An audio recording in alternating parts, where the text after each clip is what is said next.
1965 malam, sebuah kelompok yang menamakan diri Gerakan September melanjutkan operasi militer. Mereka menuju perguruan tinggi Angkatan Darat dari rumah mereka di Jakarta. Pada tanggal 1 Oktober 1965 dini hari, 6 hari perwira tinggi termasuk Panglima Angkatan Darat Jenderal Ahmad Yani dibunuh dan mayat mereka dibuang ke sebuah sumur luar daerah Surabaya, Tujuan dan Jabanya. Gerakan ini awalnya mengklaim ingin menyelamatkan Indonesia dari apa yang mereka sebut sebagai Dewan Jenderal. Sebuah kelompok militer yang akan melakukan kudeta terhadap Presiden Soekarno, namun peristiwa ini segera dikaitkan dengan PKI. Pada tanggal 1 Oktober 1965, mayat Jenderal Soeharto sebagai pemimpin sementara antara mengambil alih situasi dan mengambil Jakarta. Pemerintahan dan Angkatan Darat menyatakan bahwa PKI akan kembali ke tersebut. Setelah itu terjadi tindakan represif terhadap PKI dan orang-orang yang tidak terlibatnya dan pembubaran PKI. Setelah peristiwa ini dimulai gelombang besar penangkapan dan pembunuhan terhadap anggota atau simpatisan PKI di berbagai daerah Indonesia. Diperkirakan ratusan ribu hingga ratusan orang tewas dalam tragedi ini yang menjadi salah satu kekerasan politik terbesar di abad ke-20. Secara internal PKI tetap menjadi topik kontroversial hingga kini. Ada berbagai versi dan teori tentang siapa sebenarnya dalam dibalik peristiwa ini, termasuk kemungkinan keterlibatan pihak asing seperti Amerika Serikat dan Inggris yang khawatir dengan pengaruh komunis di Asia Tenggara. Peristiwa ini berbelas PKI menandai bahwasanya era pemerintahan Soekarno menjadi awal perubahan kembali di bawah Soeharto. Peristiwa ini juga meninggalkan dampak mendalam politik budaya dan masyarakat Indonesia dirasakan hingga hari ini. Apa yang dimaksud dengan peristiwa 13 PKI?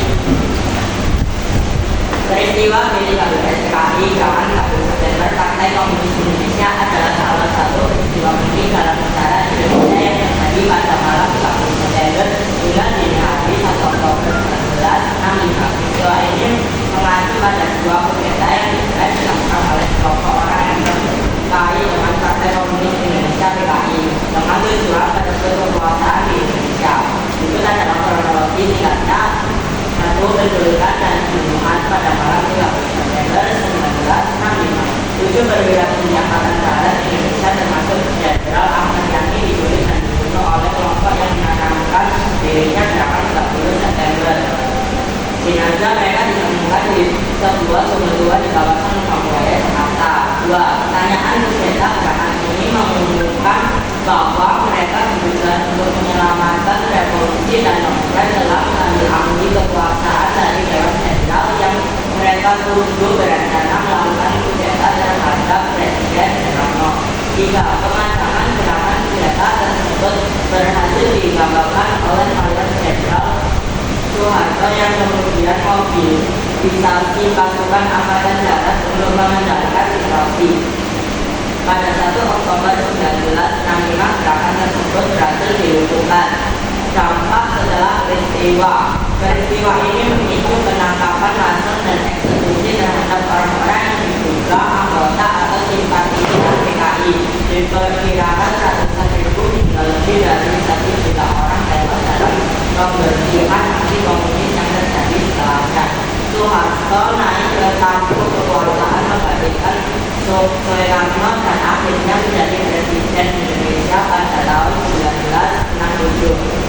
Kontroversi hingga ini masih terdapat banyak perdebatan mengenai siapa sebenarnya dalam dibalik peristiwa tersebut. Ada teori yang menyebutkan bahwa PKI terlibat secara langsung, tetapi ada juga pendangan bahwa peristiwa ini dimanfaatkan oleh pihak lain untuk melemahkan Soekarno dan PKI. Peristiwa G30S PKI menjadi titik balik sejarah Indonesia di bawah perubahan besar dalam politik, ekonomi, dan sosial budaya, termasuk berakhirnya masa demokrasi dan pimpin dan awal dari Orde Baru di bawah kepemimpinan Soeharto. Sebutkan dan terjadi keterangan gambaran mengisi Dewan Jenderal PKI. Dalam konteks peristiwa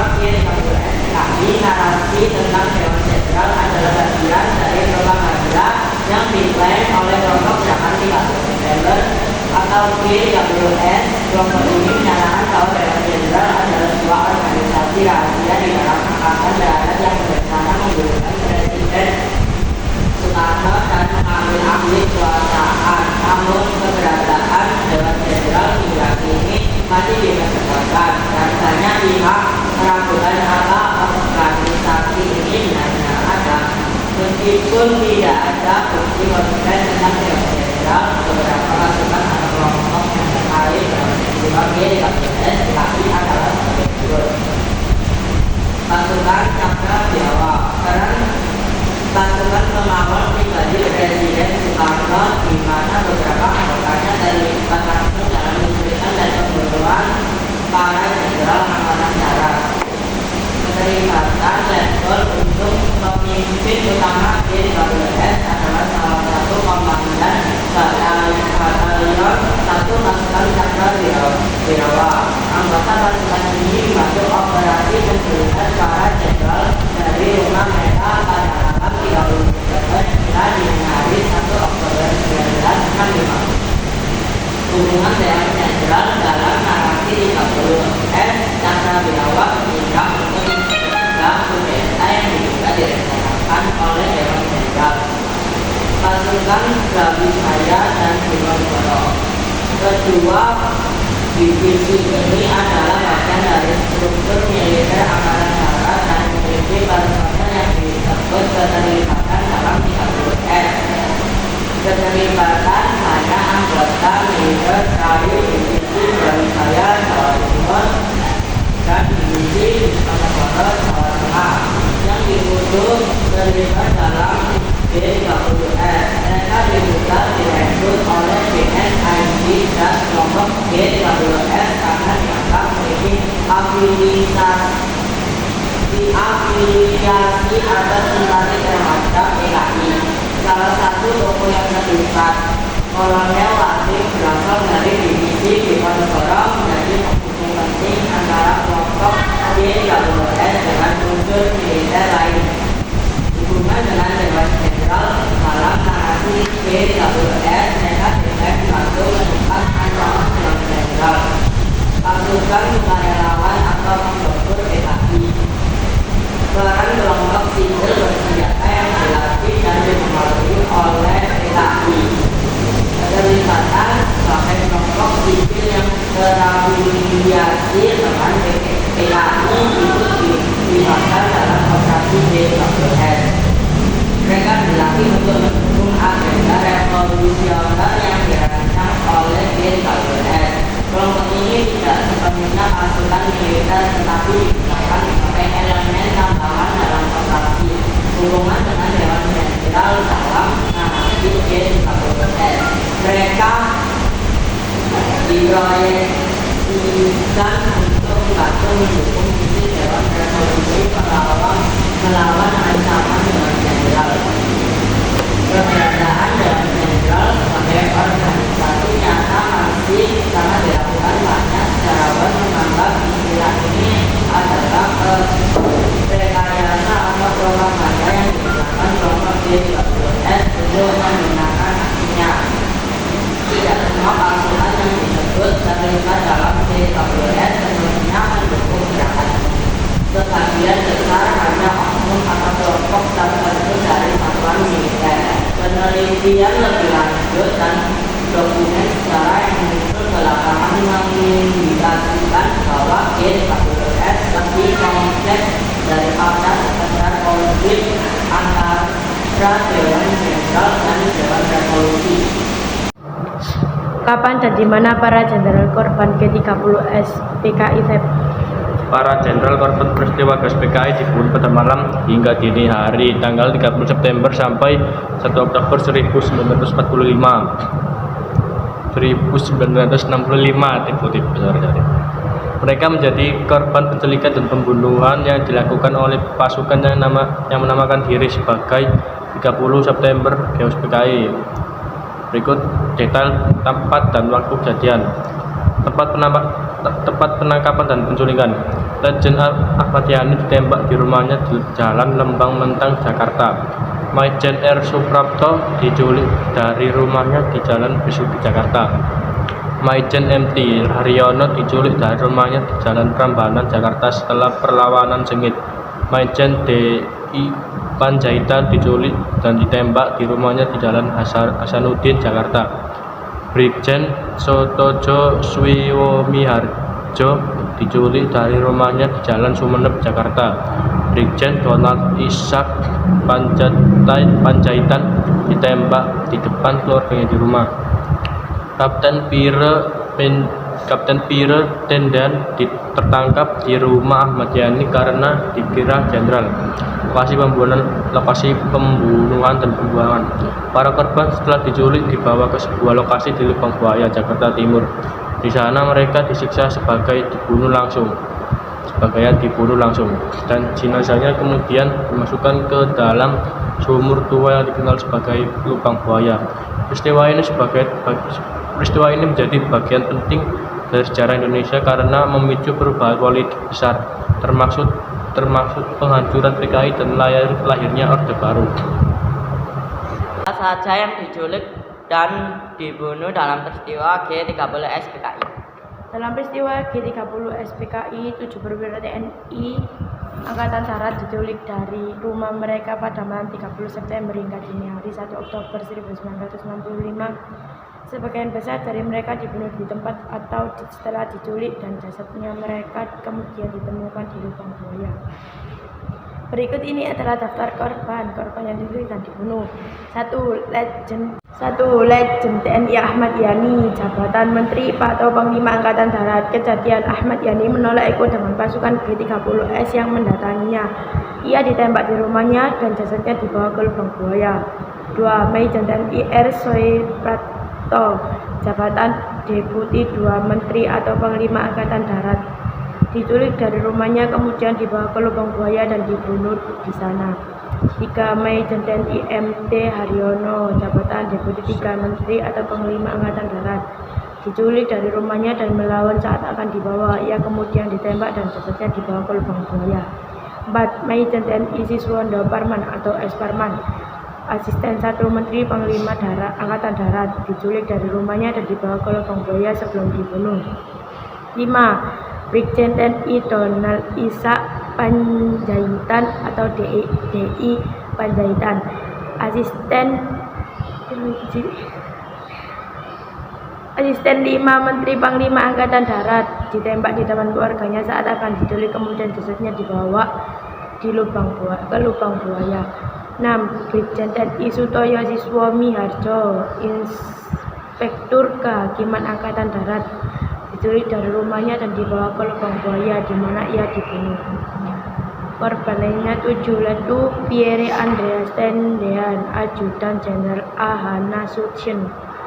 Tendean sebenarnya bukan target utama, tetapi ia ditangkap di rumah Jenderal Nasution di yang berhasil selamat. 1. Jenderal Abdul Haris Nasution, Menteri Koordinator Pertahanan dan Keamanan atau Kepala Staf Angkatan Bersenjata. Nasution berhasil melarikan diri saat pasukan G30S menyerbu rumahnya, namun putrinya, adik Irma Suryani Nasution, tewas tertembak dalam serangan itu. Lokasi akhir Lubang Buaya. Jasad para perwira ini ditemukan di sebuah sumur tua di kawasan Lubang Buaya, Jakarta Timur pada tanggal 4 Oktober 1965. Sumur ini dijadikan tempat pembuangan jenazah oleh kelompok G30S. Penemuan ini menjadi bagian dari propaganda Orde Baru untuk menunjukkan kekejaman kelompok G30 SPKI. Peristiwa ini kemudian dijadikan dasar untuk operasi pembersihan terhadap Partai Komunis Indonesia dan simpatisannya di seluruh Indonesia. Di mana korban peristiwa G30 SPKI dimakamkan? Korban peristiwa G30 SPKI dimakamkan di Taman Makam Pahlawan Kalibata, Jakarta Selatan. Mereka dibunuh membantu sebagai pahlawan revolusi oleh pemerintah Indonesia. Berikut detail makamnya. Para pahlawan revolusi: 1. Letjen Ahmad Yani, 2. Maijen R. Soeprapto, 3. Maijen MT Haryono, 4. Maijen DI Panjaitan, 5. Brigjen Soetojo Siswomiharjo, 6. Brigjen Donald Ishak Panjaitan, 7. Letu Pierre Tendean. Selain itu korban lainnya gugur seperti A2 karena tersebut tubuh atau pengaruh di luar pertandingan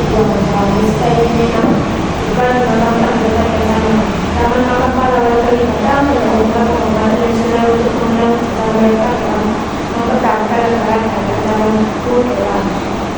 Siapakah korban yang selamat dari peristiwa penculikan dan pembunuhan G30 SPKI?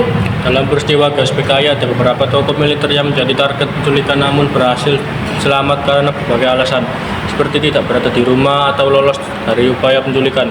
Berikut adalah korban yang selamat. 1. Jenderal A.H. Nasution. Target utama GSPKI karena posisinya sebagai Menteri Koordinator Pertahanan Keamanan dan Panglima ABRI. Selamat karena berhasil melarikan diri dengan melompati pagar rumah yang meski kakinya terluka. Putrinya Ade Irma Suryani Nasution tertembak saat melindungi ayahnya dan meninggal beberapa hari kemudian. Pengawal pribadi Nasution, Aib 2 Karel Satsuit Tubun tewas dalam baku tembak. 2. Jenderal Abdul Haris Soeharto. Saat itu menjabat sebagai Panglima Komandan Strategis Angkatan Darat Kostrad. Tidak menjadi target langsung sehingga selamat. Namun perangnya menjadi penting dalam mengendalikan situasi pasca peristiwa tersebut. 3. Jenderal O.R. Madani. Kontroversial. Sebagai Panglima Angkatan Udara, ia tidak menjadi sasaran langsung, meskipun Angkatan Udara dihubungkan dengan kegiatan di Lubang Buaya. Faktor keberuntungan dan tindakan cepat menjadi penyebab selamatnya beberapa toko dan operasi chaos. Namun, keluarga dan pengawal mereka sering menjadi korban. 5. Dampak dari peristiwa GSPKI.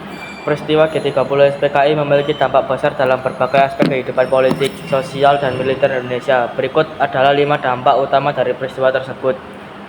1. Pergantian kepemimpinan nasional. Peristiwa ini mengakhiri kekuasaan Presiden Soekarno secara de facto.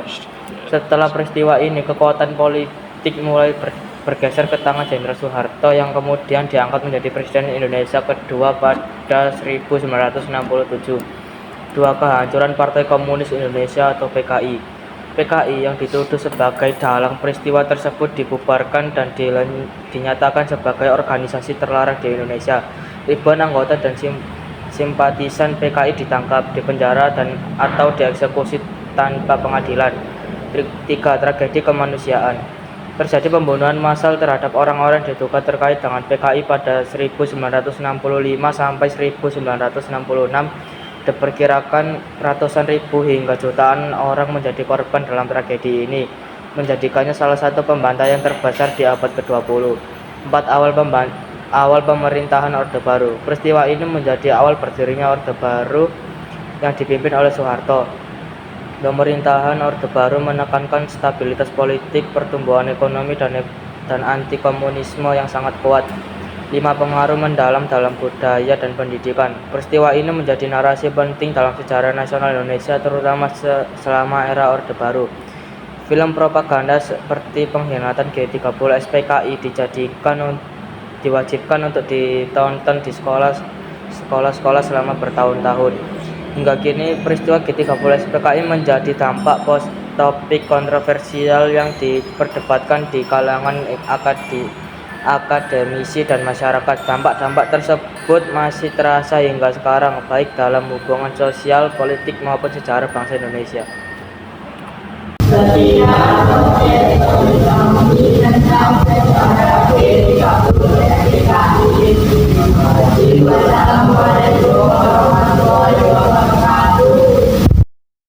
Terima kasih sudah menonton video podcast kami.